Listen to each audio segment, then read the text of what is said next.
welcome back. So it's part two of the automatic generator project. So I was watching part one there, and I got to thinking, it's like, you know what?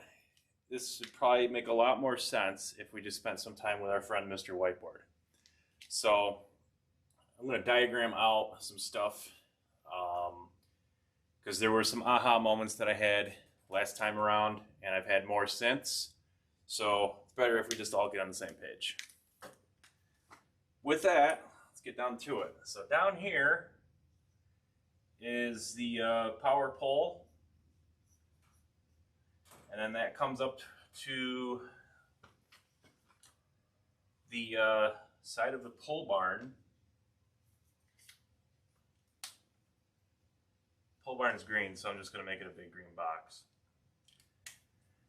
Alright, so that comes in here, and we have our main circuit breaker, and that goes to a transfer switch, and then on the other side of the wall is our main panel.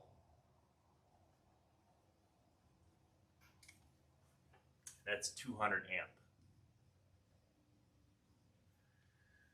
From there, we go underground to the generator shed.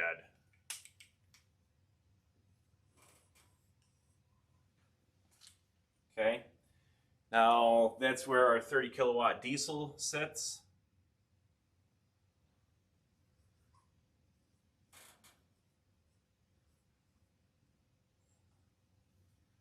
And that provides emergency power to the transfer switch. Back underground to the transfer switch. Now this transfer switch here is the main transfer switch for the whole shebang. Everything that comes out of here. Basically the entire property or everything that comes out of the pole barn. Eventually the idea is to have a house over here somewhere, at which point I'm going to have to run another service, which is going to be residential, because this is SC2 commercial as far as National Grid is concerned. That'll come off the same transformer that's on the other side of the road, etc. Blah, blah, blah. All right, so now we've got chicken coop. Chicken coop's about there. And back in the day, when we had the sub panel in here,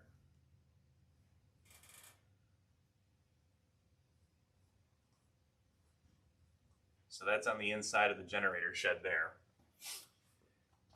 This sub panel handles everything that's in the generator shed. So the battery backups, the air compressor, water pump, so on and so forth. All the mechanical stuff was in there. So then, we got into chickens and whatnot, and basically, I had ideas in my head for things down the road that was coming, and that's why, I put in a 30 kilowatt diesel generator so that I wouldn't have to worry about anything down the road. It also just happened to pop up on Craigslist at the right time and price.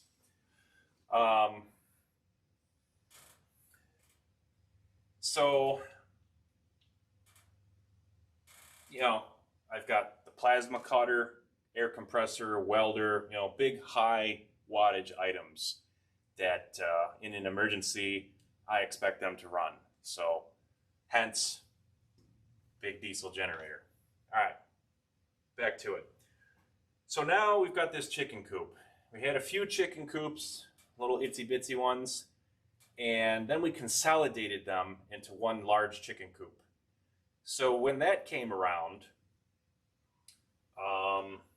what I ended up doing, because I didn't have any more capacity on this sub panel. This panel is full.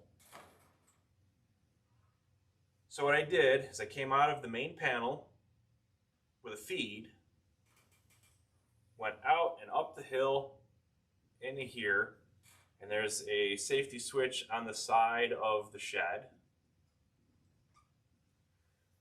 because I like having just a disconnect on the building.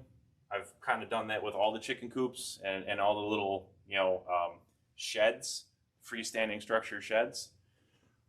just to have like a place to go and just poop, hit a breaker or hit a switch, and that whole thing is dead. And it's, you know, it's kind of safe that way.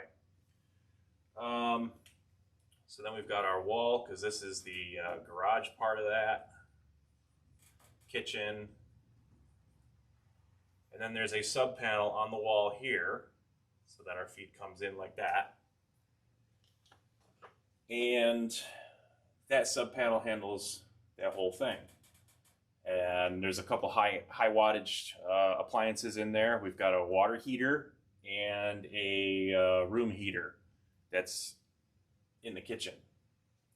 We talked about that a little bit in the last video. We're going to bring that up again in this one. So this here is like, I don't know, it's like 6664 or something. It's aluminum feeder for sub panels. You know, four wire, because that's a sub.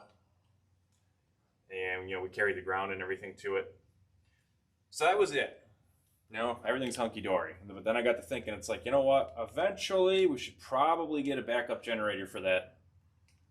And I'm like, you know what? So I started going on Marketplace and here and there, and I found a dude out past Sylvan Beach, like sort of near Constantia, I think. He had it's a Briggs & Stratton 10K propane automatic generator with a 100 amp transfer switch.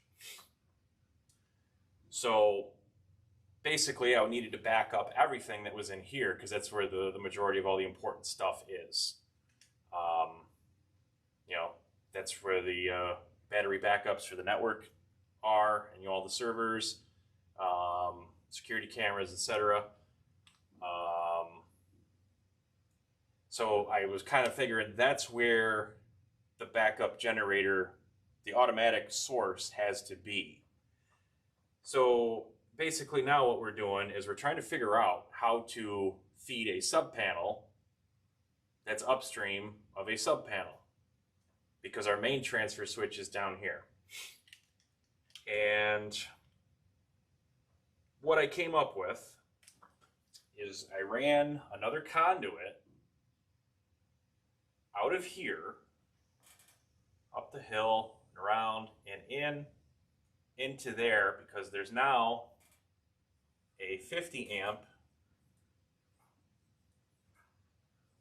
RV transfer switch right there. So for the you know, seasoned electricians in the room, I'm sure your brains are exploding right now, because there's a few issues here.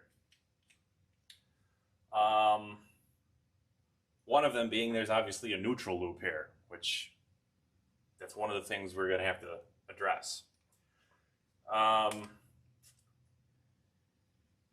So here's my train of thought. We have a power outage. Boop. So we lose power here. The automatic generator senses that.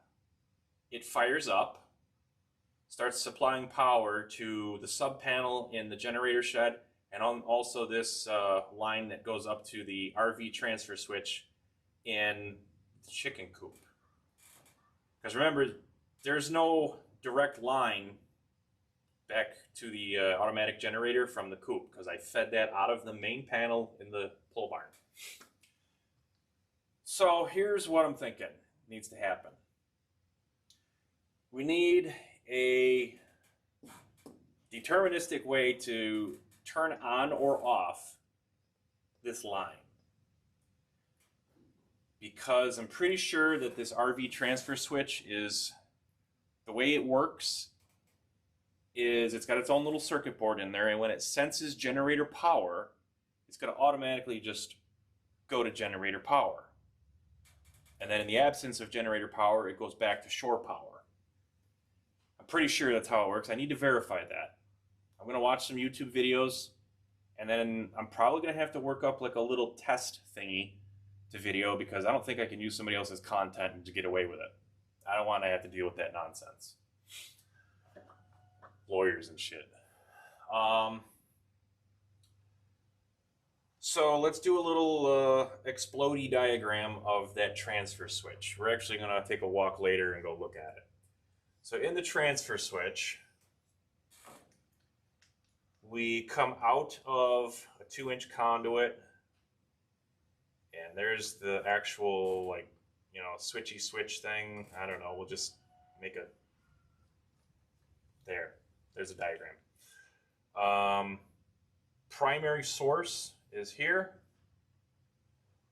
Alternate source is here. And then load is at the top. So, I don't know, just to make this easier to understand and see, we come up with our 240 from here. And by the way, this is a 100 amp circuit. There's a 100 amp breaker in the main panel that feeds that. This is a 100 amp rated transfer switch. So we come up, and then what I got is this Allen Bradley distribution block.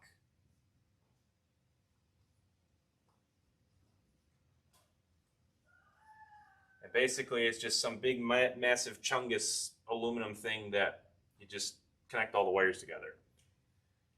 And what's going on there is our load comes and splits. Our neutral comes over this way. These are all insulated from each other. So I mean, it's like 600 volt, well, I don't know, some ginormous amount of amperage, you know, rated thing.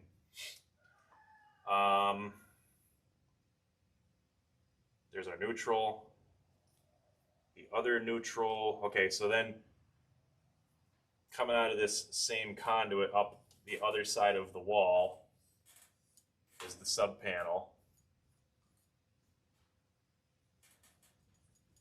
in the generator shed.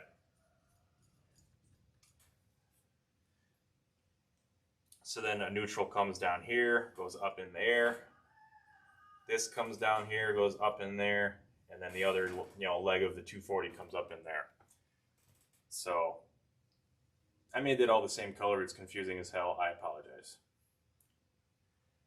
So over here, let's say our alternate source is also coming in like from this way. So that's the generator. And then we have a neutral coming down there. So, you know, all the neutrals are connected. This is where we get into trouble with this neutral loop.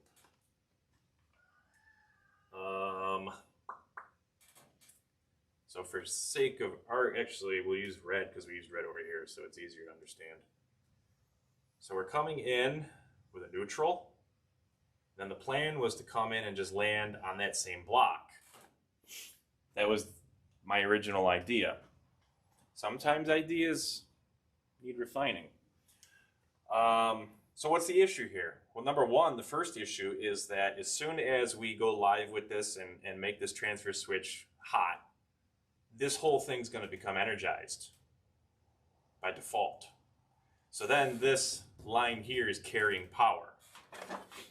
So right off the bat, we're carrying power up that line to the RV transfer switch, and I'm pretty sure the behavior of that switch is as soon as it sees generator power, the little circuit board is going to energize the magnetic contactor for generator source and close that while opening the shore power side of it.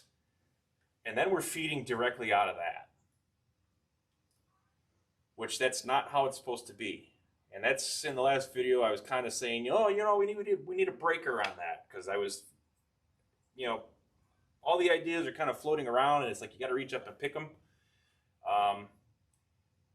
Because we need a breaker in order to cover the 50 amp rating of the transfer switch, as well as, you know, some of the other reasons. And we're throwing 100 amps at it, you know, right here. You know, this is 100 amp coming in, 100 amp transfer switch, 100 amp cable. That's rated for a bajillion amps. So we're 100 amp all the way, which I probably should add here a ground. So we have panel ground. Oh yeah, and then there's a ground here, and then the other ground here. So, okay. Spaghetti. So that's no good. Can't have that. Because number one, that's not correct. And then number two, the duty cycle on that RV transfer switch, I doubt that that thing's supposed to be energized 24/7, 365. It's only supposed to activate when it's in emergency. Right now, the shed is going through the shore power side, but the position of that magnetic contactor is normally closed anyway. So there is no mechanical actuation to make that energy flow. There would be on generator, because the circuit board that's in there, the little logic board, is going to close the other contactor, and now you have energy being used to hold that contactor in place, and eventually that's going to burn out if it was on all the time. So that's not what we want. So now is where we get into the brainstorming session here, because we need to figure out how we're still going to supply generator power up to this transfer switch, and we need to figure out how to do that in here. So there exists, I'm going to erase some of this nonsense here. Hang on.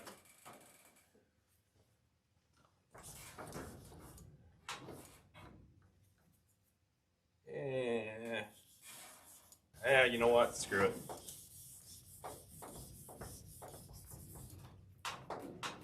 Stay. All right, so in the guts of the transfer switch itself, we've got the brain box. Let's say computer board. And we have 4-wire control coming out to the generator. So let's say generator, and we'll stick a fan on the end of there, and we'll give it a lightning bolt. There, it's a generator.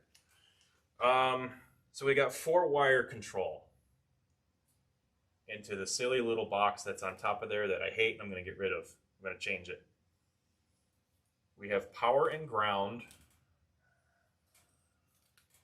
and I'm pretty sure that's 12-volt battery coming off of the battery for the thing itself. And then we have 2 wires. One is, I just wrote on myself. One is for fuel on, so there's a solenoid that turns on the propane line to feed the generator fuel. And then there's a ignition start line. So in other words, that's a line that goes to a solenoid and the starter motor on the side of the engine to actually kick it over and to turn down the engine and make it run. Same as when you turn the key in your car. So one of my ideas right now is to probably grab onto this wire here, and I've already got this wire landed on a DIN rail, on a DIN terminal, so I can just add on another terminal to the side of that with a jumper to bring this wire over to some sort of time delay relay or just a regular relay.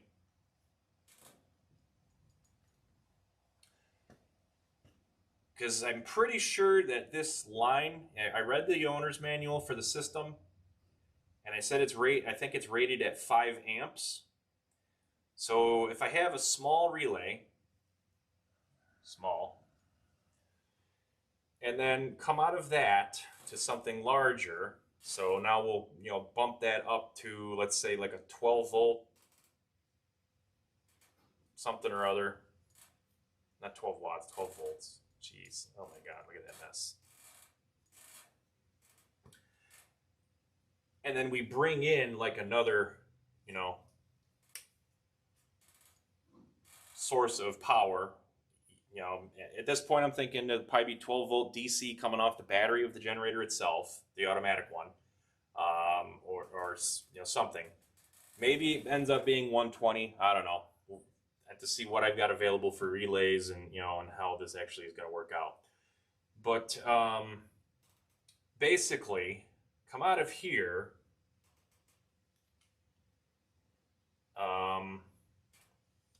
to a big relay. So this would be like an 80 amp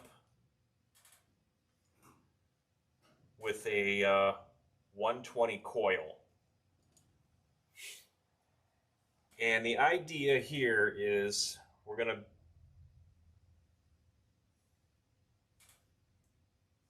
$240, 2 coupe, and then this is our big distribution block down here.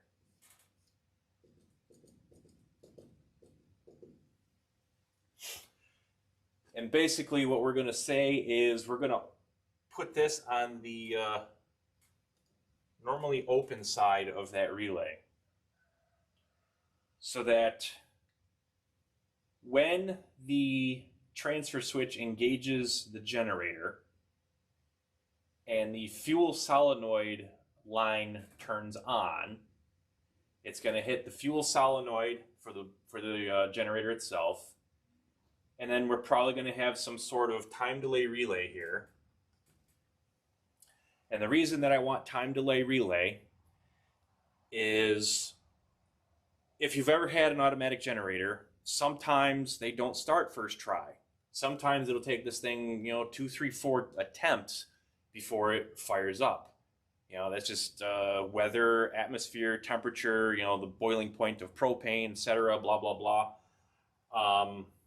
You're not guaranteed that when the board says go, that this is actually going to turn on and deliver. So I want a time delay relay so that I can set a certain amount of delay so that, if this thing's trying a couple times before it finally catches and goes, we're not activating this yet. And the other thing is, we want to give this a chance to warm up and, kind of sort of get to operating temperature. I mean, I think transfer switches by default are like 30 seconds or a minute or whatever. So we kind of want to be in concert with that idea before we, start throwing switches down here. So we'll have an adjustable time delay relay. That's a DJ, trust me. And this is just a little baby thing, some little off-the-shelf, made in China thing you get off of eBay or Amazon or whatever. I actually have a few kicking around in inventory. And then that's going to step up to some other bigger relay, probably this little itsy-bitsy thing. It's either going to be 5 or 12 volt itself. So we're going to have to probably have a small little itty-bitty power supply in the transfer switch to run this guy. And then this will probably be a 12 volt coil switching. Well, this is 120 down here. So this is going to have to be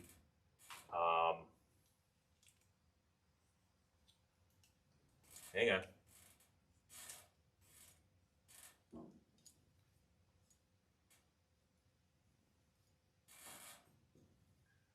Battery, 12 volt battery. So this will be 120. And so we're going to have our time delay relay. Eventually it's going to kick a 12 volt coil, slightly larger relay. And then I just realized I'm probably blocking the view this whole time because I'm a righty. Sorry.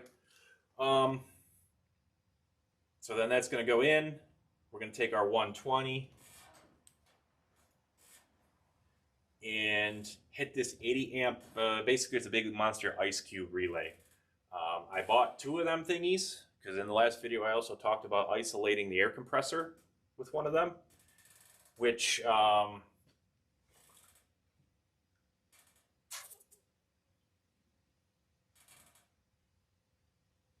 thinking, because I remember I got to account for that, and I'm kind of like, running through all the scenarios if we integrate the air compressor kill off of this, because we also have to kill a couple things in the shed too, one of which being the water heater. Actually, just the water heater. We got to kill the water heater, and we got to kill the air compressor, because they're fed. Well, the air compressor by default lives in the shed. The water heater lives up here, but eventually will be fed by the emergency power. So those are very high wattage, high amperage devices, and it's going to kill our little 10K.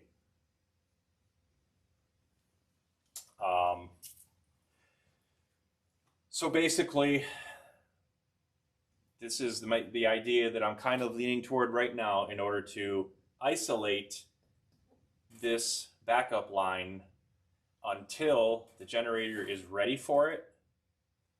And basically this would then behave in the same fashion as the rest of everything that's downstream of the transfer switch.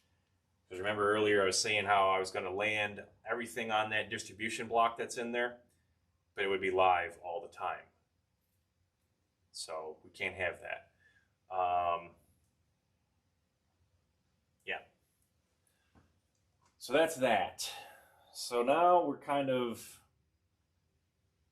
and this is kind of what I'm leaning toward. We'll call this a beta right now, but we'll see how it works out after I actually start reading the specs on a few things. So I gotta make sure. I gotta see what this is. If this is a 12 volt, it's probably 12 volt, because all of the stuff that's on the generator, like the starter solenoid and a fuel solenoid and all that stuff, it's 12 volt because it's pretty much fed. The ATS itself, this computer board, pretty sure is fed by the 12 volt battery for the generator itself. So I'm pretty sure this is 12 volt out. So that this would have to be, 12 volt over here. I got to see what the actual logic side of this time delay relay is. It's either 5 volt or 12 volt, so I got to figure that out. I doubt it's 3.3. And then, this is all no problem. I got all that. The other thing that piques my curiosity is in the computer board, so in this ATS 165 series transfer switch, there is a little connector right here. It's just a standoff on the board itself. It's got 2 little screw terminals. I need to find out what that is. It's either EPO, emergency power off, or maybe it's an accessory out. And if that's the case, then this whole thing here might change a little bit. Because then if we are granted an accessory out by the transfer switch itself, then we got to see when it's active. But then maybe I don't need all this time delay nonsense. Maybe I can just come right off of this into that relay and then a couple other things. Couple other things like our big appliance kill line. And then maybe this whole thing becomes more simplified. Trying to think where I can bring, probably over here. I'll just draw larger, I think. I don't know if you can see that. Here, let me just pick you up and move you. I gotta eyeball, make sure that, okay. So, on to the whole idea of we gotta kill the air compressor and the water heater. And basically I'm gonna do that with relays. Air compressor sits in the generator shed.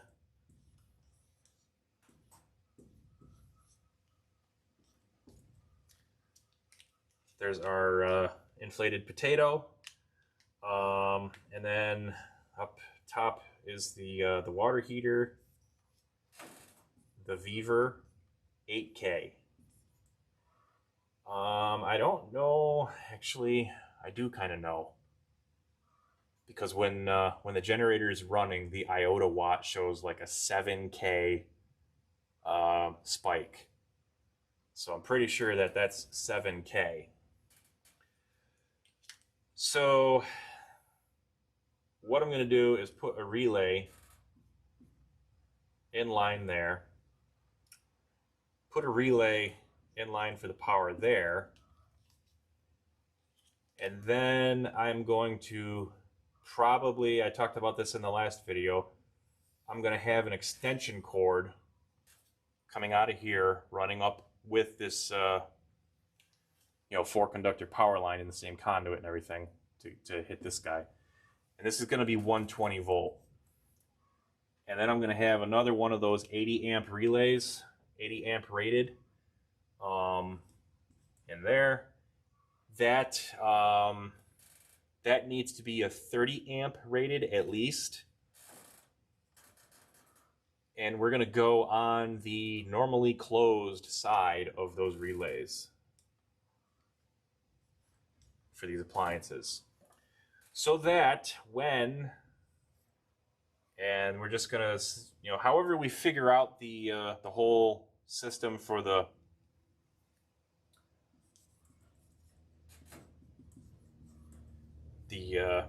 relays there for the main feeder is probably going to be in concert. It might be the same. I don't know. Depends on how all that stuff works out. But basically, we're going to energize this extension cord.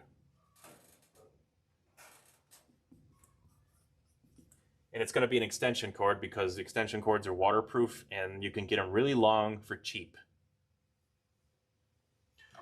So we're just going to energize this line, and when it gets energized, because we are normally on the normally closed side, it's going to open up both of these, and it's going to disrupt the flow of power into those large appliances. With the idea being that, between the two of these, you have the potential to draw 15K worth of load, and our generator is only putting out 10K. So the idea is we don't want to kill the poor little generator. And I doubt it would kill the generator because the generator itself has a 40 amp breaker on it. So it would probably pop that breaker, and then we have no backup power. And at that point, we're, whatever runtime on the UPS that's up here and here, somebody then has to, drive out and, turn on the diesel and throw the main transfer switch. And that reminds me just real quick, when the diesel does come on and we're feeding the main transfer switch, the 200 amp switch, we are then sending power back up that 100 amp line into the normal side of the transfer switch. So at which point it will see that energy and then go back to utility. That 100 amp transfer switch will go back to utility. And then now see, this is where I need to find out if in fact that's an accessory port on the transfer switch. And so again, there's going to be a little point in time here where once power is restored, we got to see how much delay there is between this transfer switch sensing that and then going back to utility. Because remember, all our neutrals are connected. So if power gets restored,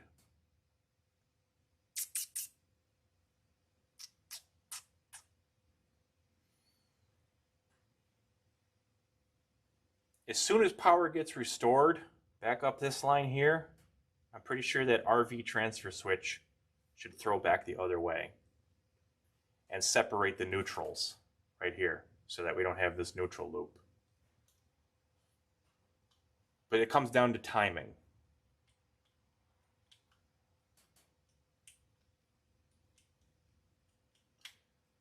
So we may have to test that. Yeah, we're going to have to test that. There's going to be a lot of testing. Got a lot of videos to make here.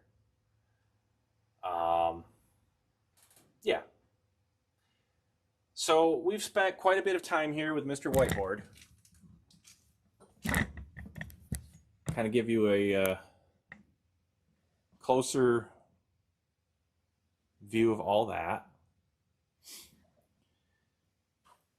So I think now what we're going to do is go back over to the actual transfer switch, and I've done a little bit of work in there since the last time we met. We'll check that out. and I'm going to bitch and complain about the propane fitting on the generator itself. And yeah, we'll go from there. Stand by. I'm probably going to edit this part out. You don't really need to see me putting caps on markers. Maybe some people do. What the hell?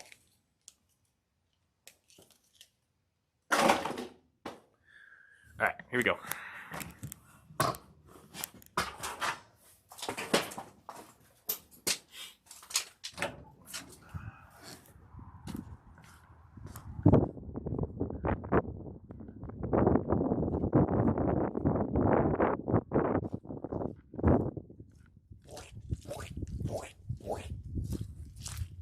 I'm gonna take care of that this summer.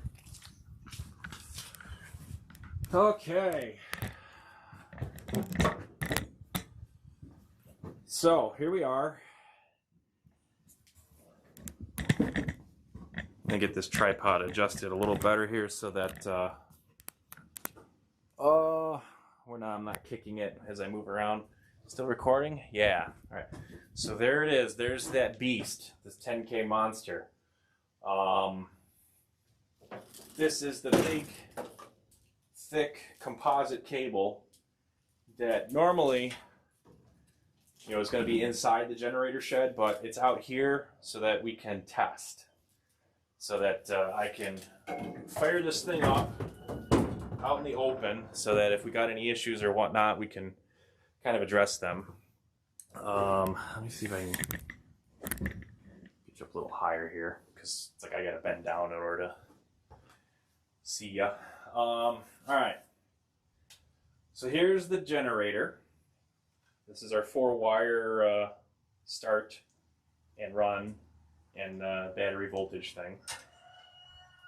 Battery cables, propane regulator with, I don't know what this fitting is. I can't figure it out. Crappy electronics box on top. Are you aimed properly? Yeah, you're good. In Googling, people said that this likes to vibrate a lot, and some of the connections in here like to come loose, and it's something you always got to, mess with. That being said, what I think I'm going to do is change out some of these connectors on the inside and then relocate all this snazzy stuff into a remote box. So I'll come out the side of one of these knockouts with a better style cable.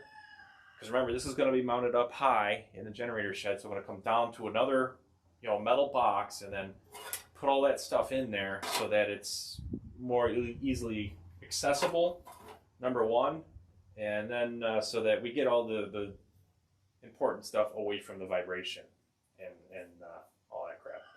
Plus, whoever originally set this up and used a non-metallic crimp connector, or that thing, and then just I don't know, what were you thinking? The way you see it here, this is going to be the orientation, and the wall in the generator shed is going to be about here. So I'm going to have to cut the exhaust pipe right there, and then I'll probably just use an EMT conduit fitting, because this looks to be about 3/4 inch. Rotate this around so that it's going straight out through the wall, and then button it up all nicey nice. We got to figure out a place for this to live. Probably where these vents don't vent to the inside of the generator shed. I'll probably just put some hose on there and just send it out, outside the wall. We got an oil cooler here that appears to be leaking some, or maybe just weeping. But I'm going to probably have to mount that like that and then build some kind of duct on the front of that so that air goes over the oil cooler. And the air filter,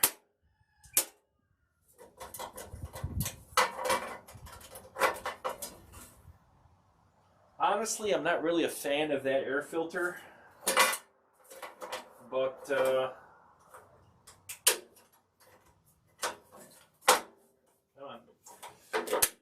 down underneath there appears, where it comes out of the carburetor, appears to be circular. So I think what I'm going to do is just put a rubber coupling on that and then just bring like some PVC pipe up to an expander and get like a big round air filter similar to what I use in the truck. The big, industrial sized Napa air filter. Originally I got real excited thinking that was an outlet tied onto the winding of the generator. Now, yeah, I know you're not supposed to load an alternator when it's starting up, because if the load is more than what you can put out for excitation current, you collapse the field and it just won't make power. Or you could smoke the thing. So I got all excited thinking that was an outlet and that that's going to solve my problem for that kill line and everything. But come to find out, what I do with the wires, well, they're right here. Somebody just, I don't know if it came from the factory like that or what. This stupid thing was there and it just, like, these wires came out of there and whatever. So I'm going to get rid of that when I rehabilitate that whole box. All right, so back to this whole thing with the propane line. I was actually hoping to maybe actually turn this thing on today, but nope. Don't get me going on some superstitions because of that. Because I've tried twice now to get the right fitting and I've failed both times, so now that tells me that there's something bigger wrong with this thing, that it doesn't want, the gods don't want me to turn it on. So, I don't know. We'll get to that later on. So we've got this 5/8. Well, so let me explain the train of thought here. I kind of, went eek with my fingers, and I was like, yeah, that's the measurement. And I bought this 3/4 inch gas line, that's got the machine face for a flare fitting. Pretty sure that's a flare, right? No, wrong size. This does not fit. So like, well, it's got to be 5/8. So then I go back to Lowe's, get me a 5/8 fitting and a whole bunch of other crap. No, it will not fit. So now I'm going to take a wrench and take this thing off, go someplace and find out what those threads are on the other side there. And I swear to everything, if that turns out to be metric. Anyway, let's move on to the transfer switch.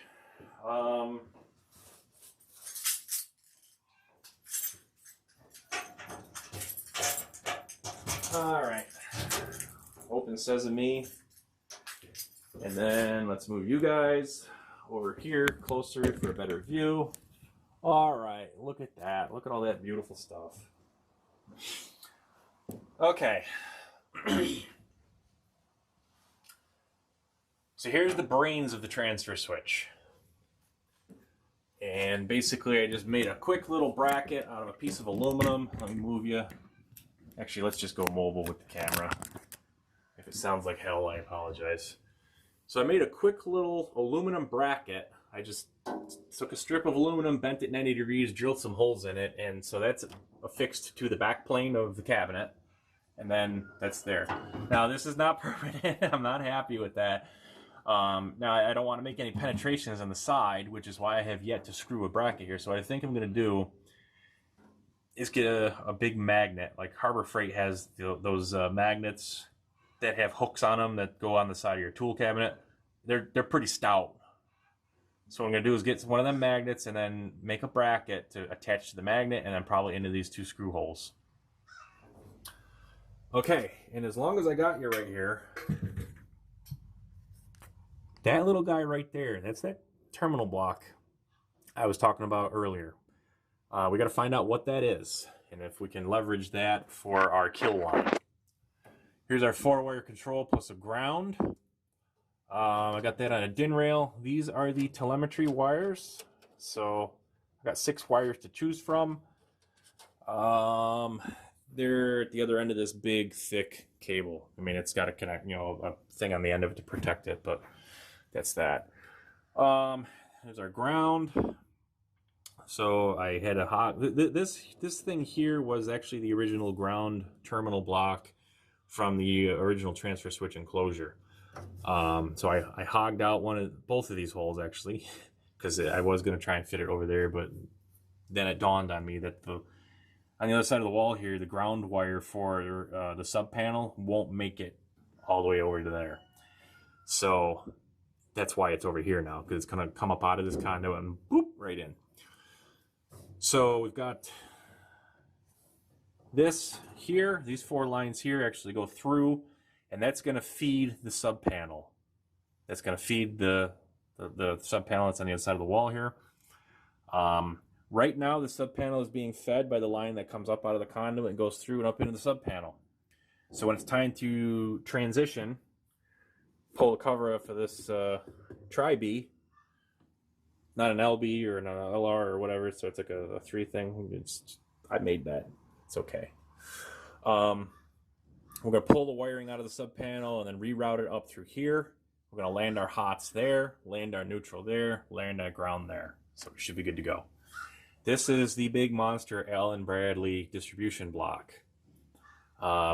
So by the time that everything is said and done, the neutral, here's our lines that go up to the coop. They were in here and they were connected, and then it dawned on me, that whole discussion we had earlier on the whiteboard. So I pulled them right out and put them there. Because believe it or not, tomorrow I might try to energize this thing.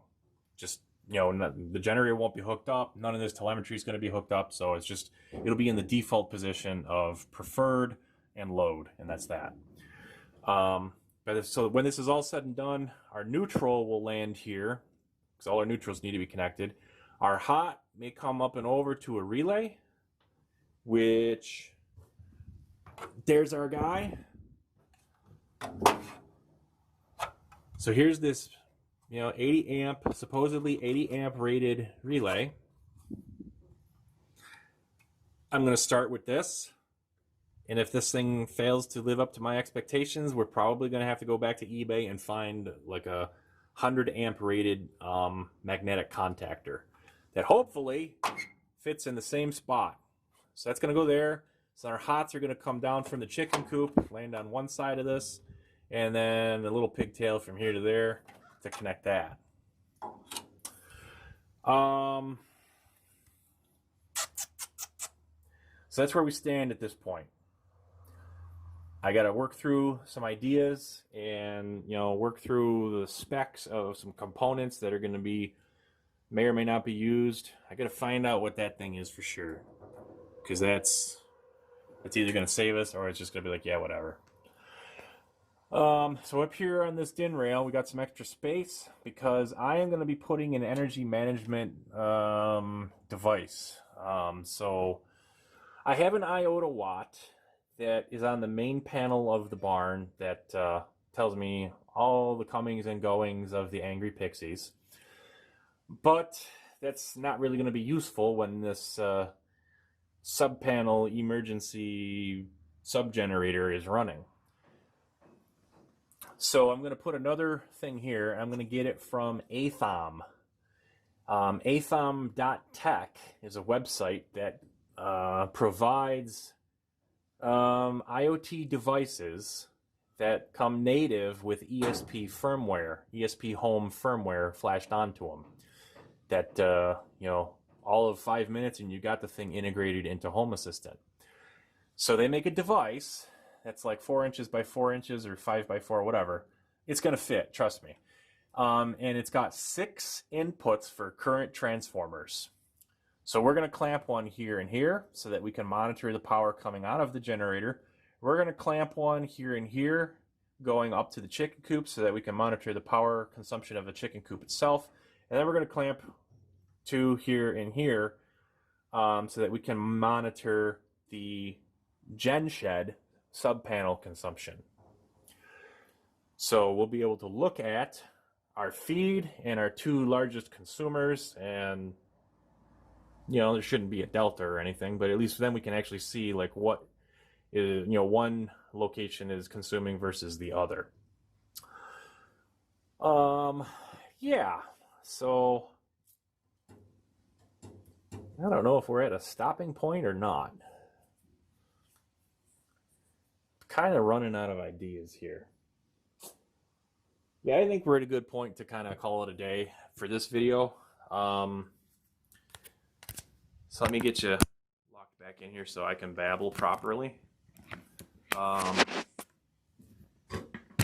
we go. So, there you have it. So it's a work in progress.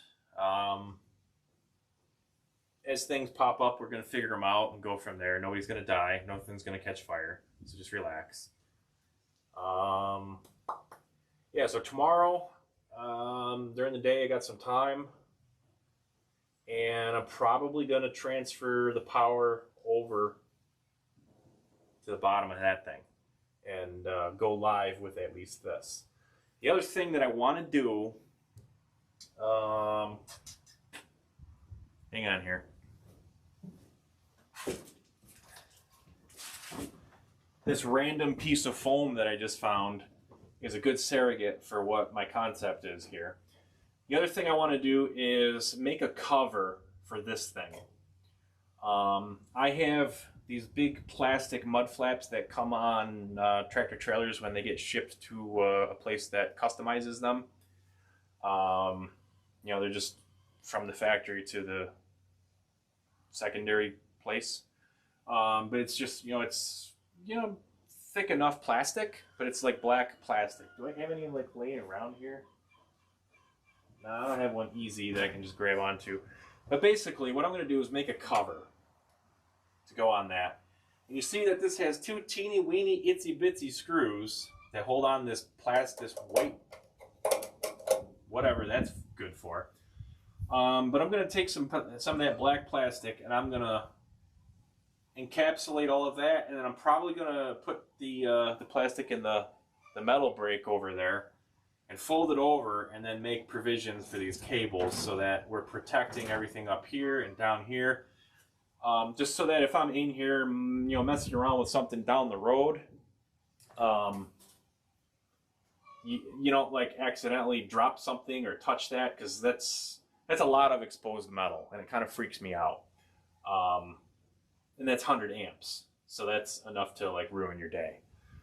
So I'm going to make a plastic cover to go on this and kind of hide all that and keep it nice. And I'll be using these two little screws, and it should all work out fine. If it doesn't work out fine, I'm going to probably make another one that is going to anchor right into the back plane on both the top and bottom.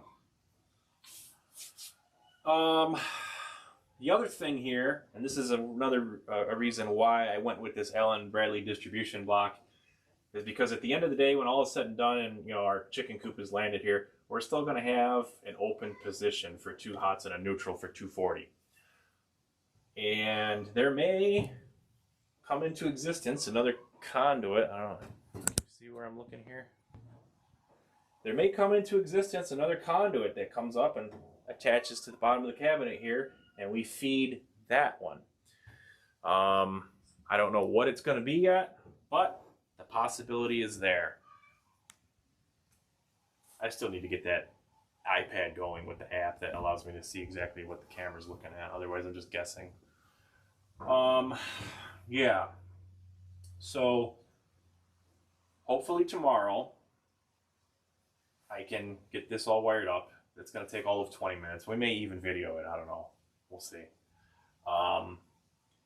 And I am going to yank that propane fitting out of that solenoid valve and drag its ass down to Lowe's, and if I have to Runnings, because Runnings has way more fittings than Lowe's does.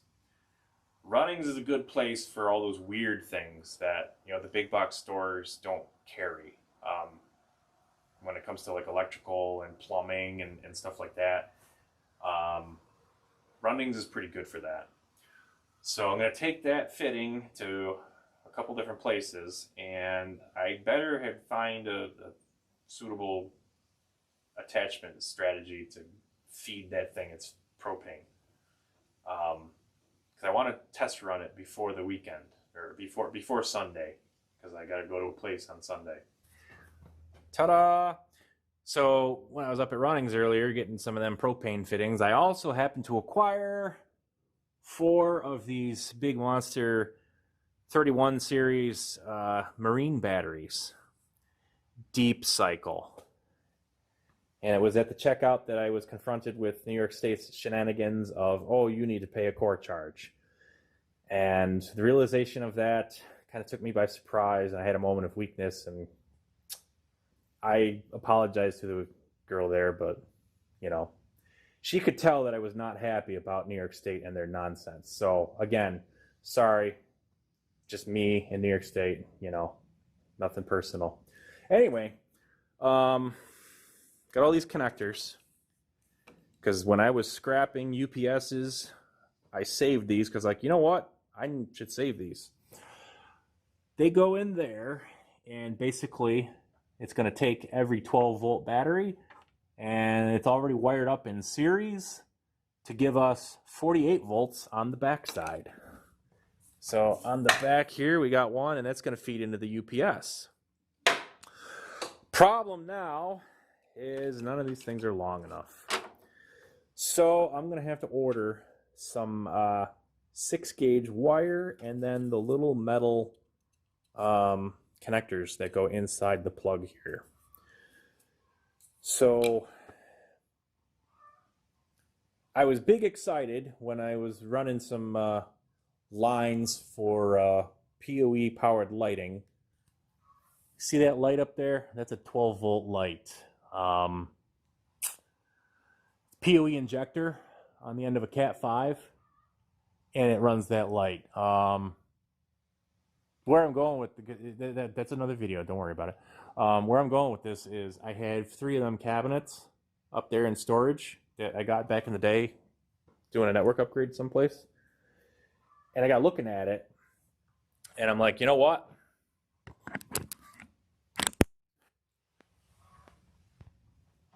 The thing is cracked. I need a new camera. It makes all kinds of terrible noise when you're messing with it.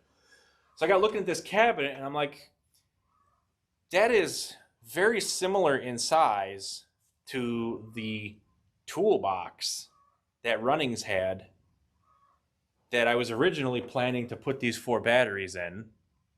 And Runnings sells that toolbox for $109. And then I realized, it's like, well, wait a minute.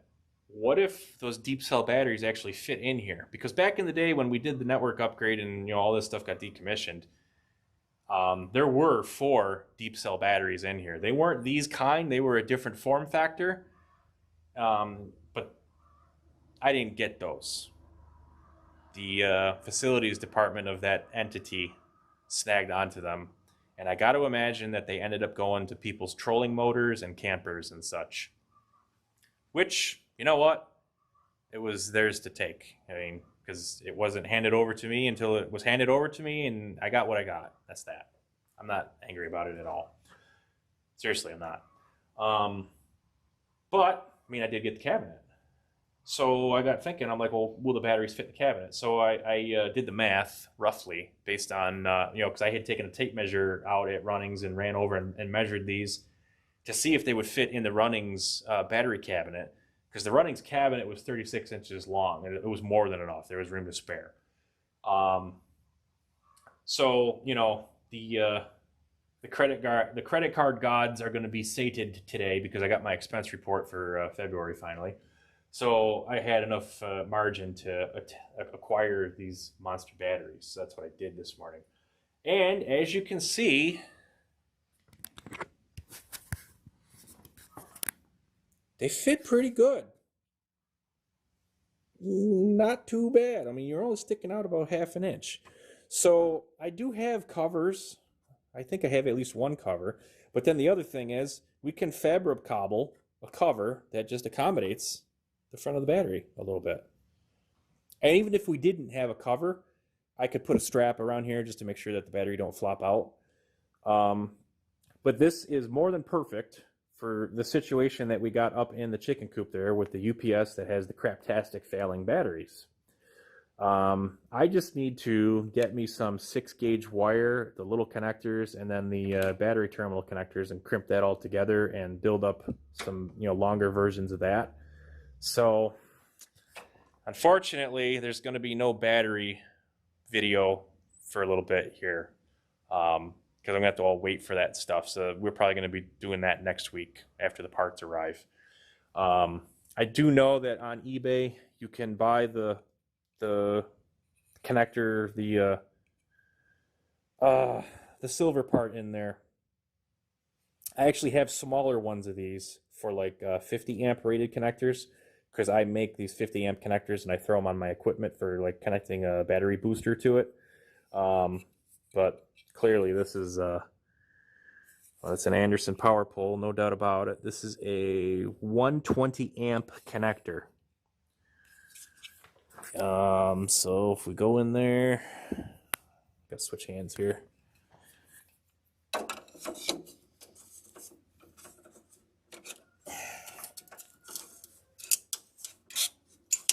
Yeah. So that is, in fact, the right connector. So I got to get the little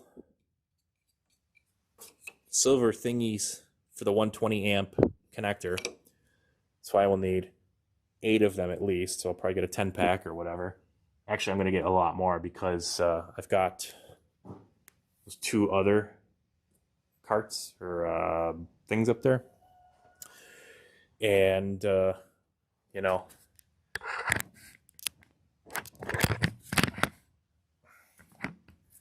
eventually the batteries in the generator shed itself are going to expire.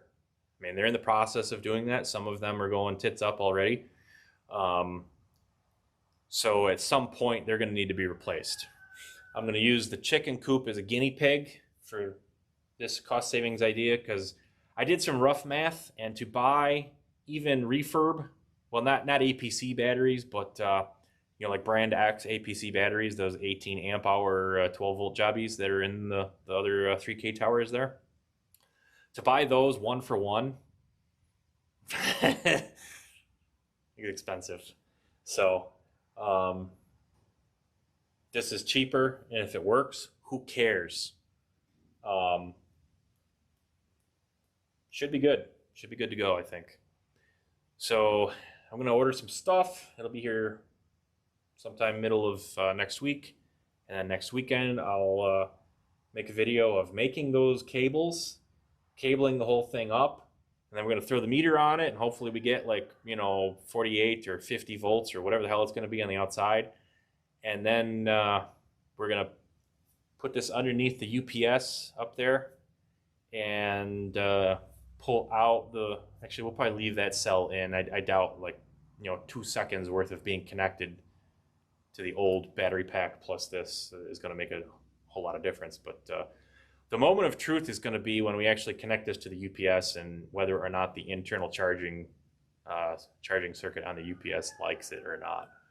But I got a feeling it will. I'm being optimistic here. So now we're done. So it's been fun. Covered a lot of ground today. We'll probably do another video tomorrow. So I'm gonna, you know, wham bam edit this thing today, and then we'll film some more tomorrow when I'm actually, you know, cutting over the power to that transfer switch, and then we'll video that. Then that'll be it till probably next week. So yeah, have a good one.